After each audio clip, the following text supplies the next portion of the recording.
Welcome to Inside Out Mental Health at Work and in Life, where we explore why our workplaces feel the way they do and what it takes to build cultures that support genuine well-being. I'm your host, Catherine Eady, and today I'm joined by Marjorie. Welcome to the show, Marjorie. Before Hi, we get into Catherine. it's okay. Before we get into the topic of mental health at work and in life, for people meeting you for the first time, could you share a little bit about yourself?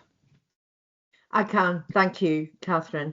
Um, so I have been in construction my entire working life. I'm 57 years old now, 58 this year, and I started my career in Croydon as basically as a graduate trainee. Very quickly realised that that wasn't for me, which involved my having to find another job immediately, as my dad had paid my relocation expenses and told me I wasn't coming home without a job.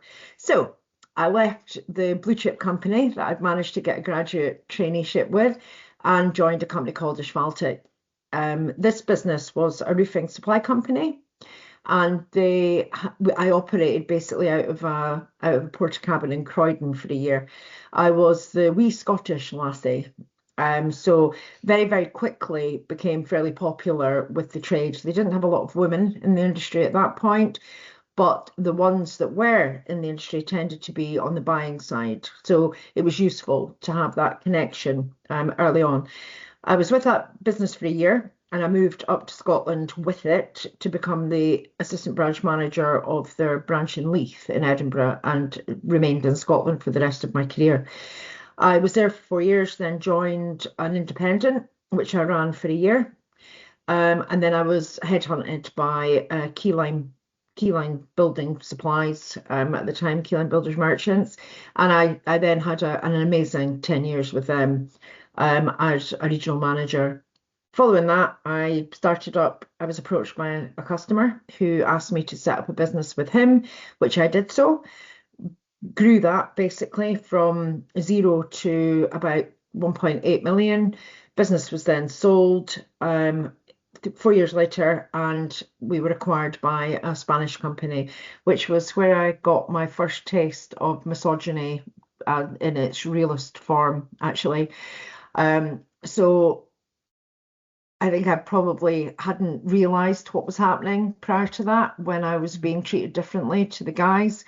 I just got on with it, which Yeah. is what you do in this industry. So that part of my life, I changed that very quickly.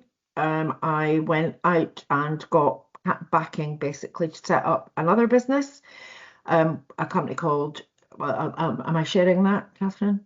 Entirely up to you if you're No. allowed to.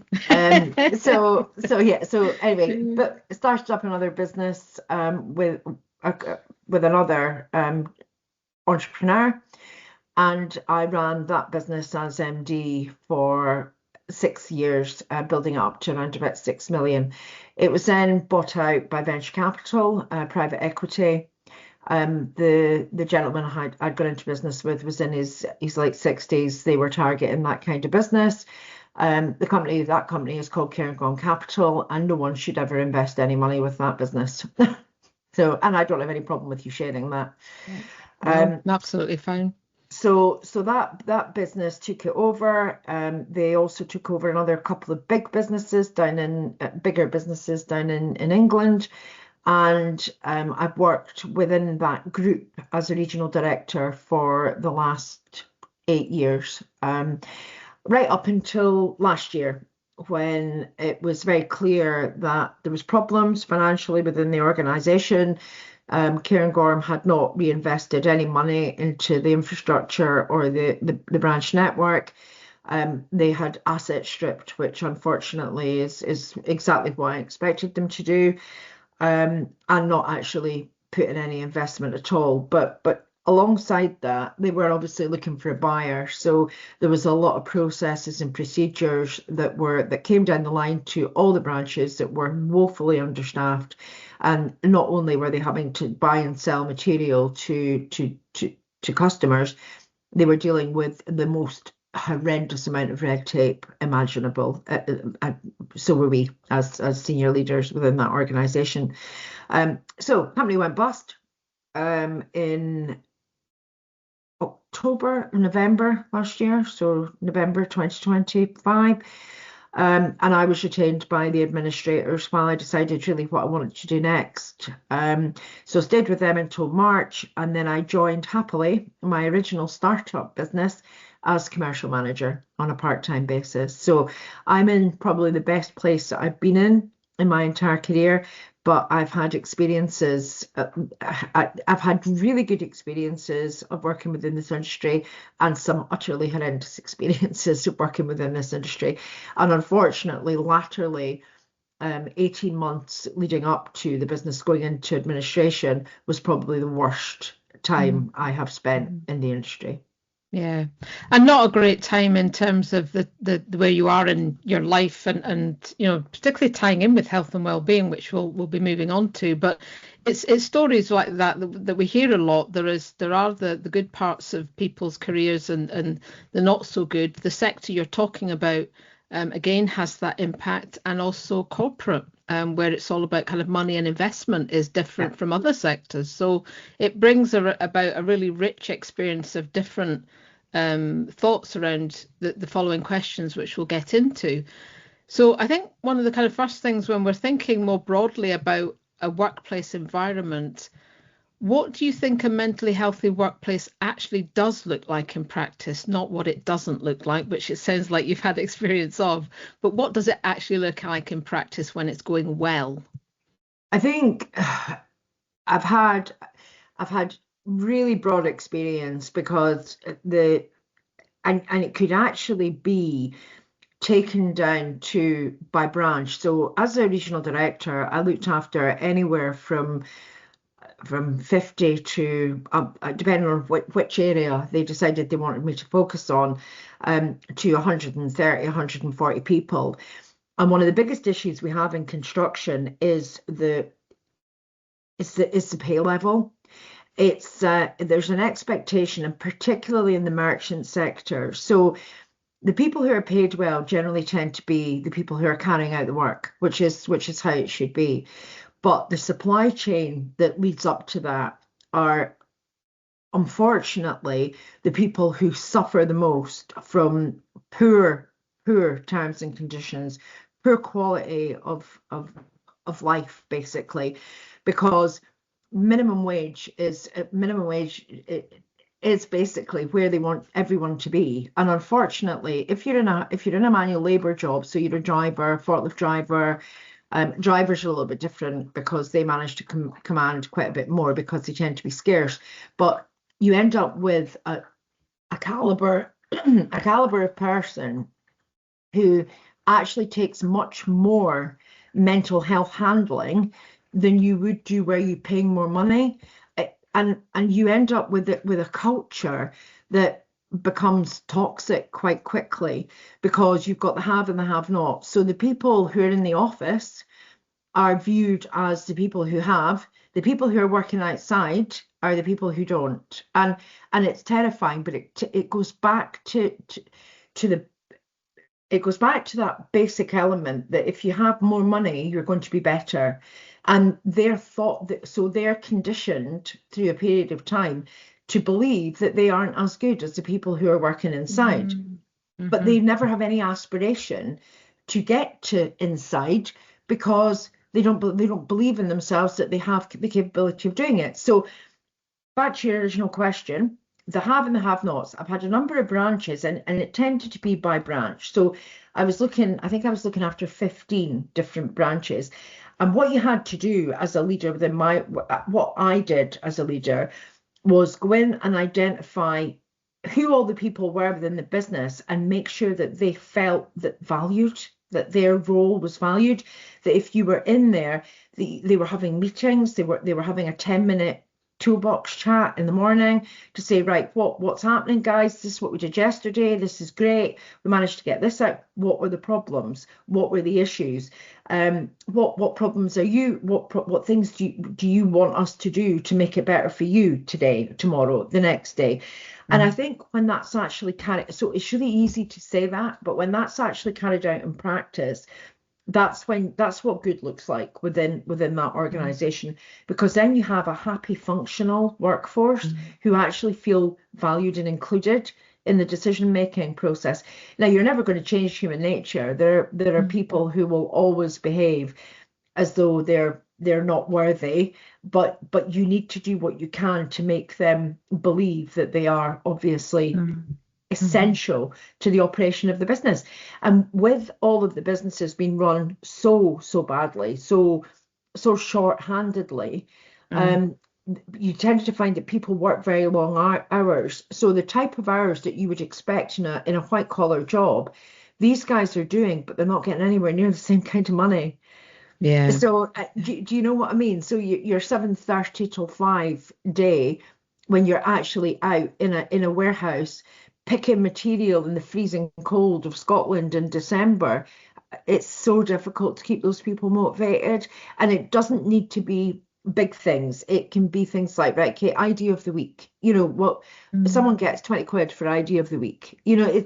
We're saying that's 20 quid, whatever, but they're getting paid minimum wage. So any type of what am I looking for? What's the word I'm looking for? Any type of additional income for some of these people is really, really yeah. Anyway, do you know what? I'm babbling. No, it's interesting to think on that, because when you were talking, it reminded me, particularly in the corporate sector, is the pay differentiation between top and bottom is massive. It is Huge. Absolutely astronomical. So the value you can actually understand within that, particularly the big kind of organizations, you can understand that somebody at the bottom would feel of less value, of less use, of less purpose even. It's like, what is my purpose at this level, at this value, doing these hours, getting exhausted, very little family time, and lean. I've chatted about this on previous podcasts recently about how lean a lot of companies are right now as well. Not just in corporate, there are other sectors that run very lean. But again, at what cost is that? That leanness, that kind of.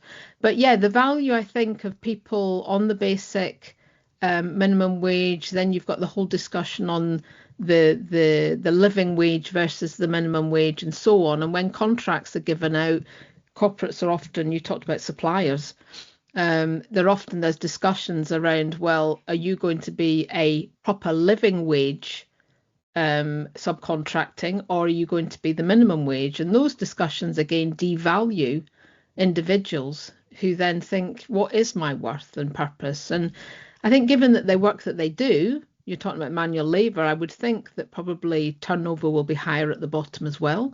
Yep. The churn, the turnover, and I would have thought as well, again, just thinking about the type of work they do around injuries and well-being. So physical health, which then impacts mental health and vice versa. So yeah, there's a lot to unpick with that. So actually nicely kind of moving on to this question that I think is really important based on what you've just been talking about is, what pressures or blind spots do you wish leaders paid more attention to, given the whole kind of disparity that you were talking about just a moment ago?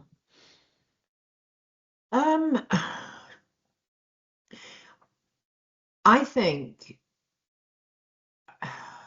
blind spots. I think they ignore the human cost to running a business. And it's not about pampering people. It's not about wrapping them in cotton wool. It's not. I think what they do is they're given a set, especially especially in private equity, because it absolutely is the most horrific part of industry. It just is. My experience has been vast with private equity over the past 7 years, and it is 100% all about money. That's all they care about. They have administrators and private equity are the same to me, pretty much. Yeah. It's there is no care at all. So they tick box, and the way they tick box is by constantly putting on more and more and more pressure to the branch managers within the organizations, and they pay absolutely no attention to the people below that. They're not interested in the people below that. They don't care. So they don't want big churn numbers, but HR, because you've got a big HR department that's based down south, that's coming up with all these stats, and as a regional director, you say, well, why have you had 13 people in that job? Well, because we don't pay enough money. Bottom line, that's it. Not. But then, in polar opposite, one of my branches had the same people in it for the entire time I managed it, and none of them were well paid. So it was about it wasn't about the corporate, what's the word you used there? Corporate culture. They had removed themselves from the corporate culture and weren't being dragged along with that. They'd created their own branch culture, which was led by the branch manager, and how inclusive he was, and how they were all operating to the same goal. They were all operating to one goal. He would battle on their behalf against what he saw as the faceless corporation. And they saw him fight for them. So they fought for him. So culture isn't something, and this is probably quite telling, culture isn't something that's driven by an organization. The organization can't drive culture. It's people who drive culture, and it's individuals who drive culture. So if you have the right people in the right position driving the right culture, then you will get it. But it's not the people at the top who drive that. They need to help with culture. They need to embrace it, to praise it, to congratulate them on what they're achieving. But it can be driven from the top. I've been in industry now. I mean, I'm 57 this year. I've been in industry now for 37 years. Wow. 37 years. So that brings me to something, yeah, because we come across this such a lot in terms of what drives culture, but it leads me to something where if there are kind of pressures and blind spots that leaders are not paying attention to, and the culture is driven more by the people not in those positions, they need to be supported by those at the top for that culture. Not that they are necessarily driving it themselves.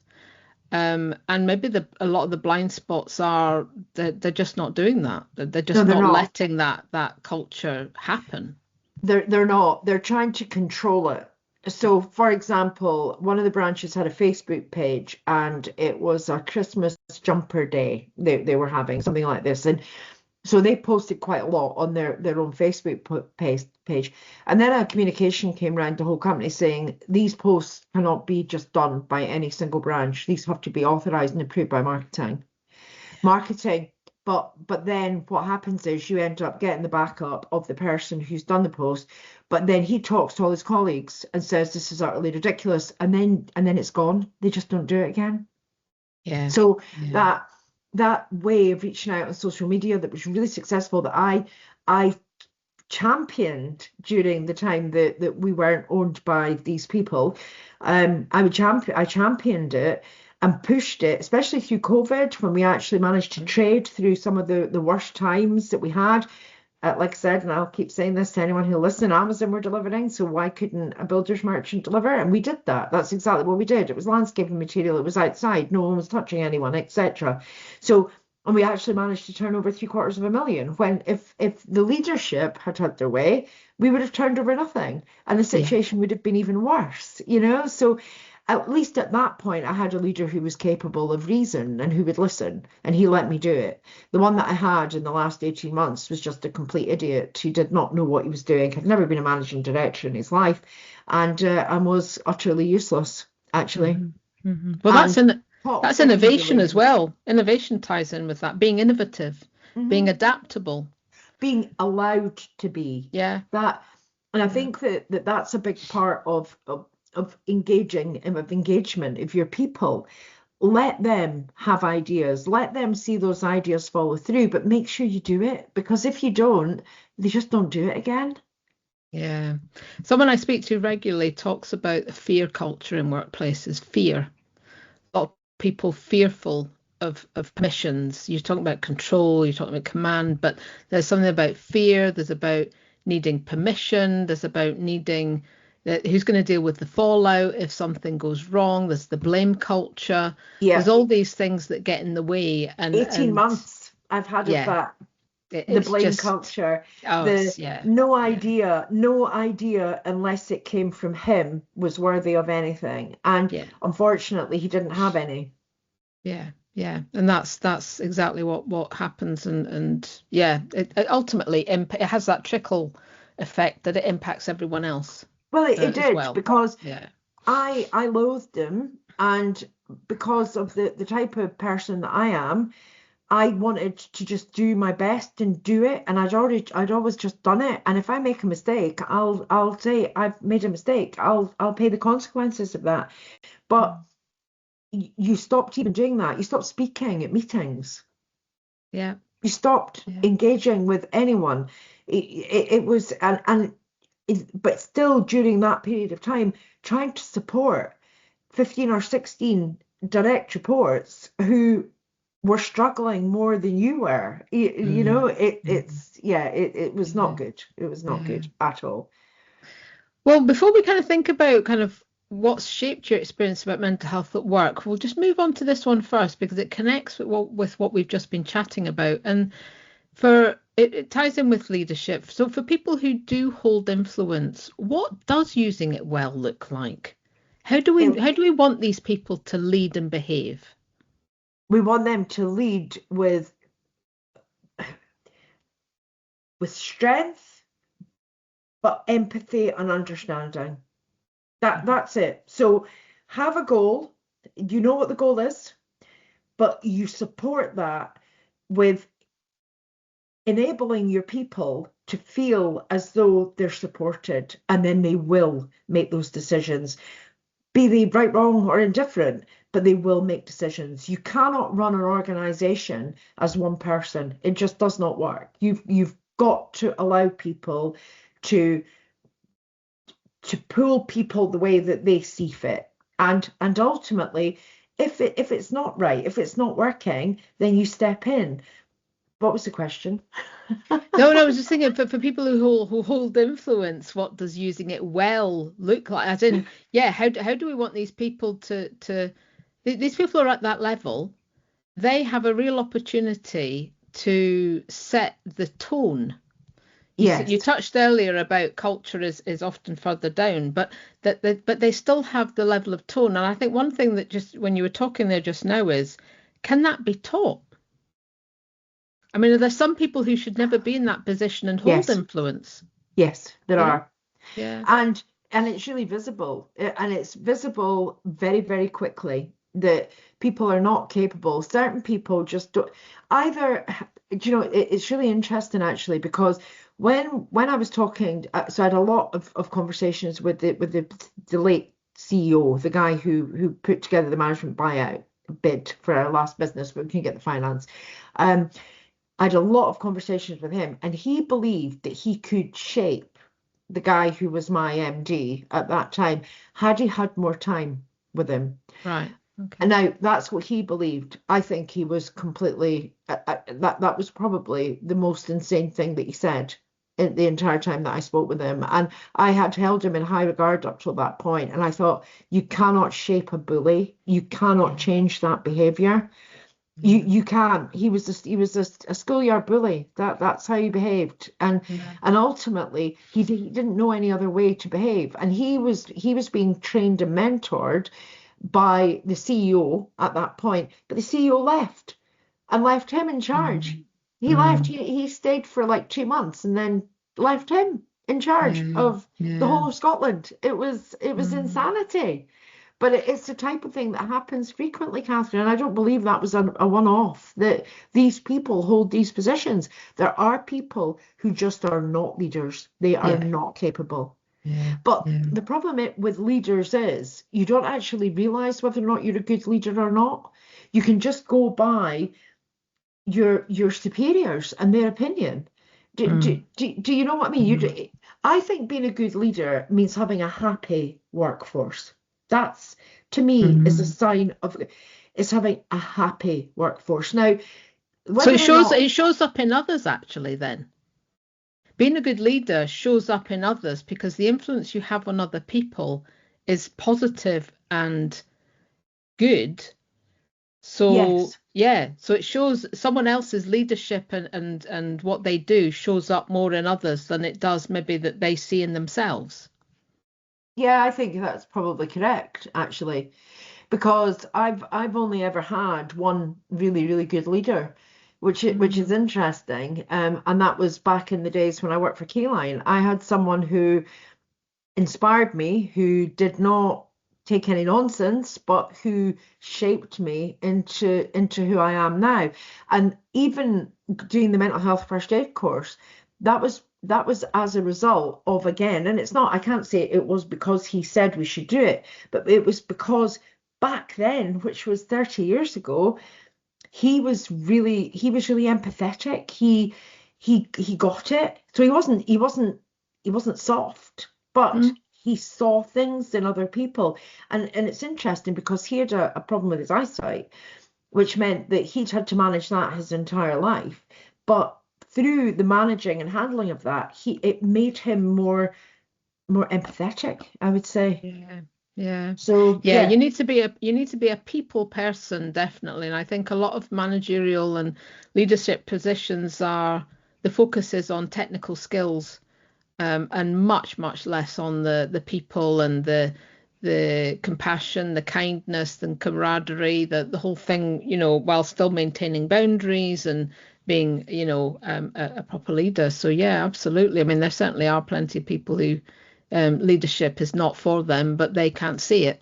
no, And I have come across people who leadership is not for them and they can see it and they won't step into it. So there's something about having insight is into required. your, yeah. Yeah, having insights required, being very insightful. You need a person that reflects on their own behaviors and the way they behave and the way they do things. So yeah, it does take a certain kind of person, absolutely. So if I we think kind think of more broadly, oh, carry on. Sorry, I think as well, and this is a problem that we have. I as a female am emotional, so that just comes with being with our gender. Mhm. We are different. We are the way that we operate is different. For men, it's always about the win. For women, it's about the win, but did who got hurt during that win? Do you see what I mean? What has happened? So we're more capable of introspection, I think, than men are, and that's a really sweeping statement. And you probably aren't going to include that in your podcast, but ultimately, but it's true, unfortunately. And the problem that we have, Catherine, is, and I mentioned misogyny earlier on, is that women are hardwired to question themselves all the time. I'm hardwired to question myself. Am I good enough? Am I doing enough? I need to work harder. I need to work harder. I need to work faster. I need to work. And I've done that for my entire career in the construction industry. And what's interesting is I'm now in a position where I could stop, but I don't want to because I want to get the next level of people there. I have two or three women who work within my organization that I see at 10, 15 years younger than me that are going to be the next me. But the biggest problem we have is the lack of a female voice in the construction Mhm. industry. It tends to be you look on LinkedIn and such. Persimmon Homes has just made their marketing director. Sue, whatever her name is, has become marketing director. Yeah, okay. When is she going to be the MD? She's never Yeah, going to be the MD, not a chance. yeah, So yeah. ultimately, Mm. that is a real issue. It's a real issue, and you have to be a certain type of character to make anything in this organized Yeah. in that particular sector. Yeah. So Which is interesting because even with gender reporting, you think, even in construction, we know it's male domination. It's been like that for ever. forever. Yeah, we already know that. But with gender reporting, you think, ultimately that you want that to shift as well. And of course, they then come back and say, yeah, but there's not enough women interested. That So, which is well. which is another issue, and it is an issue. I have never ever been of the opinion that a woman should get a job over a man. It should be the person who's best qualified for the position. It's Yeah. irrelevant of gender, completely irrelevant of gender. I in this lifetime have had to in my career I think maybe twice have had to make that decision because of the lack of women in the organize in Mhm. who actually want to do it, who are interested. Yeah. Why would they? Why would they? What's the Yeah. draw? What's the attraction? Yeah. So we've got a bit of a conflict there, really, haven't we? We want more women in those positions, and then women don't want to be in those No, they don't want to positions. be. So we've got a real conundrum on that one. So yeah, if anyone's listening, how do we work that one out? But yeah, that's an ongoing discussion we have at all levels, even government level, talk about that and yeah. So Yeah. moving on to kind of mental health at work. I mean, you've had such a varied kind of career. How has your own experience shaped the way you think about mental health at work in particular? I mean, mental health back in the day wasn't really talked about in workplaces at all. So, what's your kind of thoughts about your experience of your working life and where you are at now with mental health and well-being in the workplace? I think we have taken strides. I think that I don't think it's just baby steps either. I found the mental health first aid course absolutely fascinating, and and had some quite recent reason to call upon some of and this is the other thing.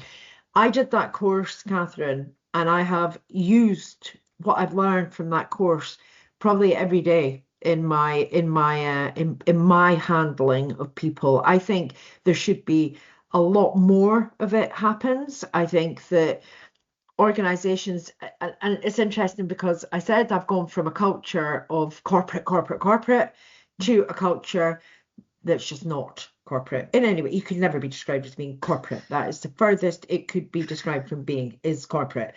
But they're with Peninsula and they've still got all the boards up about mental health, the helpline numbers, etc., etc. So even going from and that actually makes me realize just how much of a tick box exercise it was for the company that I worked for previously, because it was how many mental health first aiders do you have? Well, you need to have 8 across the whole group. So get people who are interested to do it. That was it. It doesn't Mhm. actually matter if they ever use it. Tick box, we've got that person. But in this organization, which is much smaller, they actually have the same aspirations as the big organization. So those posters might just be on the walls, in the toilets, and on the bed, but at least they're recognizing it. And I think the rise of things like Andy's Man Club, I think it's called, about the young Yeah. guy who'd taken his own life. There's not anyone in construction who doesn't know what that is now. So I think we have taken strides. But I think it's been forced upon us because Mhm. there's been, and again, back to the money, isn't it? So people have put claims in against organizations for mental health. There's been some of them upheld. So suddenly companies go, oh shit, we need to sort this. We need to put something in place. So it's all about avoidance. It's all about making sure they don't get hit with a claim. But that's been really cynical. I think that most organizations do actually now consider the mental health and well-being of their people. They do. And so I think there has been massive strides. Was Yeah. that the question? I've forgotten what you asked me. No, it's okay. We've covered a lot of it already about your kind of experience shaping the way you think about mental health at work and what's changed. No, absolutely fine. We have gone from less reactive, and I think touching on what you said, construction in particular, there are a number of campaigns that have been going on much more significant in the last 12 to 18 months around suicide in the construction industry, and men, very high rates of suicide in construction that are very Yeah, concerning. So there is a lot more and more talk about it. There's still a lot to do because again, men being men, don't don't want talk to about it. seek, yeah, don't talk about it, don't seek help. So despite all that, the Andes Man Clubs are doing, as much as they can, but there's still a bit to do because the figures are still disappointingly high in the construction industry. Um, so what do you think? I mean, I just kind of finishing up a last couple of questions. If you could change one, I mean, it's difficult to find one thing, I know that, but it could be a bigger thing that trickles the impact of lots of little things. If there's one thing you would improve about people's daily working lives, what would it be? I would give them time out. I would give them some time during, and we actually do it at time away from their desks, time away from their forklift, time. We actually, and this has been done since I went back to my original business a few weeks ago. People take 45 minutes for lunch. If you want to go and sit in your car, you can go and sit in your car, but you take 45 minutes for lunch. You don't sit in here eating your lunch at your desk. And actually, I would also shorten the working day, which is a big thing, because again, that business and all the other businesses were open from 7 till 5. Some of them 7:30 till 5, but most of them 7 till 5.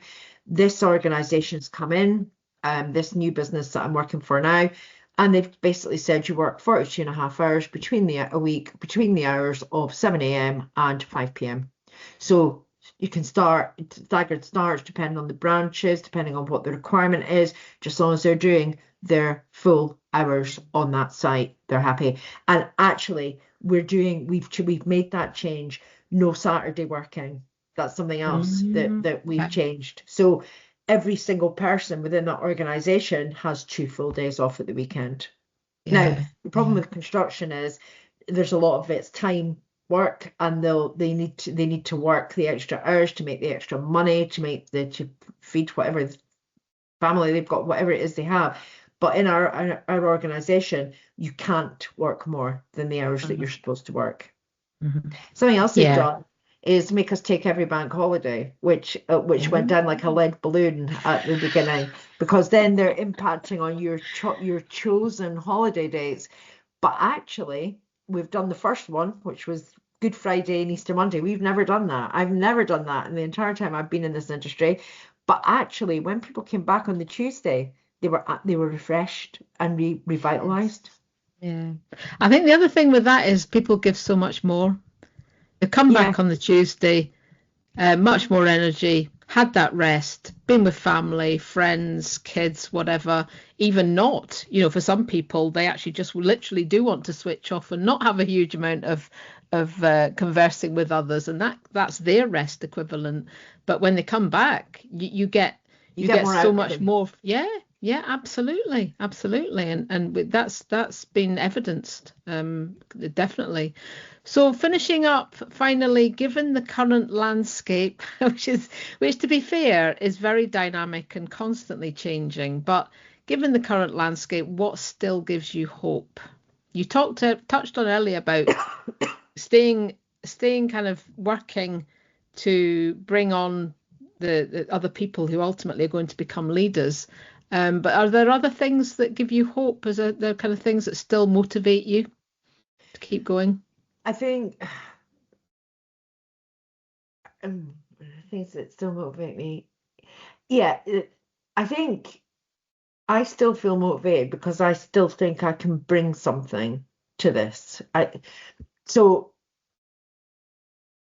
what gives me hope? Oh, that's a horrible question. Gives me hope. Seeing people develop, seeing that there are people within the training and development. That has been what's kept me with this organization for the last 7 years. I stayed for the people, not just for Scotia, the other 120 odd people that were relying on me. I stayed for. I didn't allow the bully to bully me out. So ultimately, that's why I stayed. I think. What gives me hope is that they're still willing to come to me now and frequently to ask for my advice, to ask for my input on the life decisions that they're making.